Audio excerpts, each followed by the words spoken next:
In 210 BC, Qin Shi Huang began the final imperial tour of his life.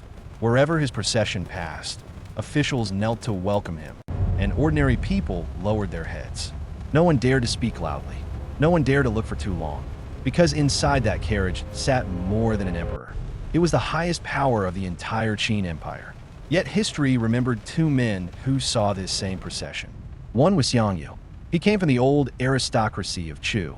He was young, fierce, and already full of sharp ambition. Watching the first emperor's carriage pass by, he said, he can be replaced. In other words, this man can be overthrown, and I can take his place. The other man was Liu Bang. He had no noble background, no military achievements, and no powerful family name. At that time, he was only a minor local officer in Pei County, a low-ranking official known as a Tingzhong. But when Liu Bang looked at the same imperial carriage, he said quietly, "A true man should be like this." The two men saw the same Qin emperor. Xiang Yu saw a man who could be defeated. Liu Bang saw a position that a man could one day reach. This was the earliest difference between them. Xiang Yu's first instinct was challenge. Liu Bang's first instinct was imagination. Later, one would become the hegemon king of Western Chu. The other would establish the Han dynasty.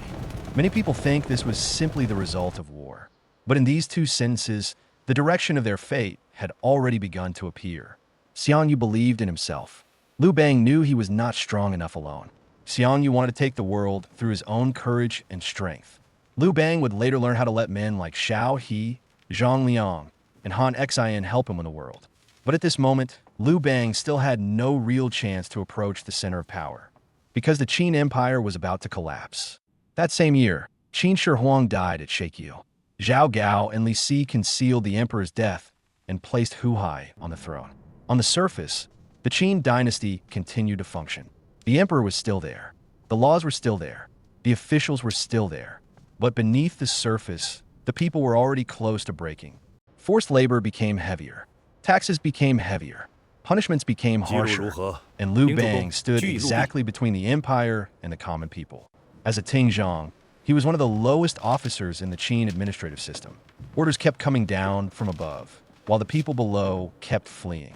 What he saw every day was not the struggle for power inside the imperial court. He saw ordinary lives being crushed by an empire until they could barely breathe. Soon, one ordinary assignment fell on him. He was ordered to escort a group of laborers to Mount Li, where countless men were being sent to serve the empire. Liu Bang did not yet know it. This journey would push him into the dead end of his life. In the next episode, we will talk about the most dangerous and most decisive night of Liu Bang's life, the uprising at Mount Mangdang, and the legend of the snake he killed there.